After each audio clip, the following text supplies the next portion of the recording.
The North Korea crisis showing no signs of resolution, the U.S. seems to be gearing up for Plan B. President Donald Trump picked up the phone to build support against the North Korean leader Kim Jong-un. Trump spoke with the Prime Ministers of the United Kingdom and Australia. A statement from the State Department said that all sides agreed to work closely to counter the Korean threat.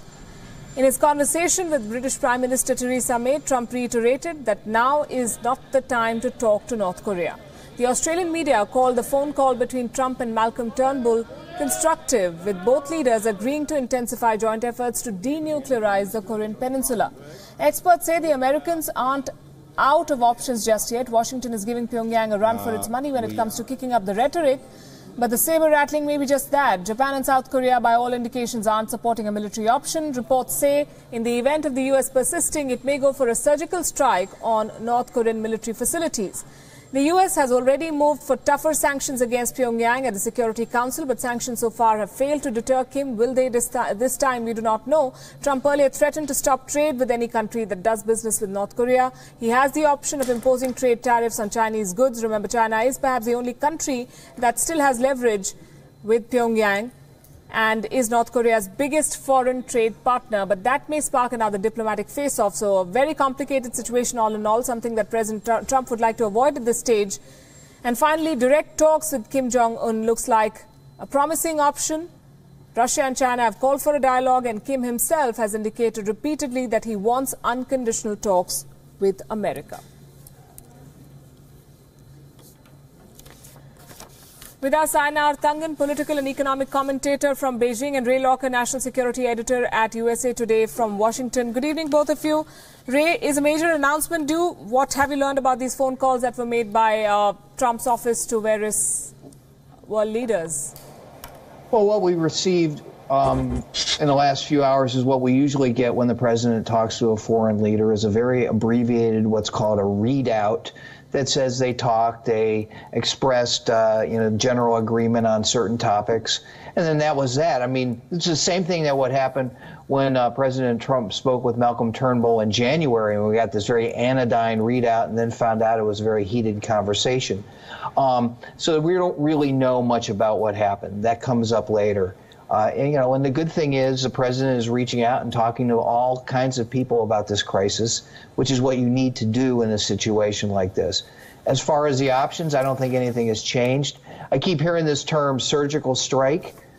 If that's surgery, it's like, cutting off somebody's head. I don't think it's really going to any talk about going in and getting out quickly, I think, is a fantasy. Any kind of military action would trigger a disproportionate North Korean response, and I think that's what the cooler heads in the situation all realize. Okay. Ainar Thangan, repeated warnings to those who trade with North Korea, i.e. China. How is Beijing looking to deal with this? Well, I don't know that Beijing is going to change course. They're looking at a number of options. They were very, very disappointed that young Kim decided that the appropriate time for him to blow up his new hydrogen toy was during the during the BRICS summit. This was a clear slap in the face to Xi Jinping. And this is one of many. You can go back throughout the entire time, and every time that Xi Jinping gets near an international microphone, either to talk about BRICS or to talk to the U.S. or anybody else, a missile or a bomb is blown off. So Beijing's patience is thin, but they're trying to de-escalate the situation from their perspective by calling for this kind of double freeze and two-track system. It's just not clear that it's going to go. I think Putin put it quite right when he said that this may be unrepairable.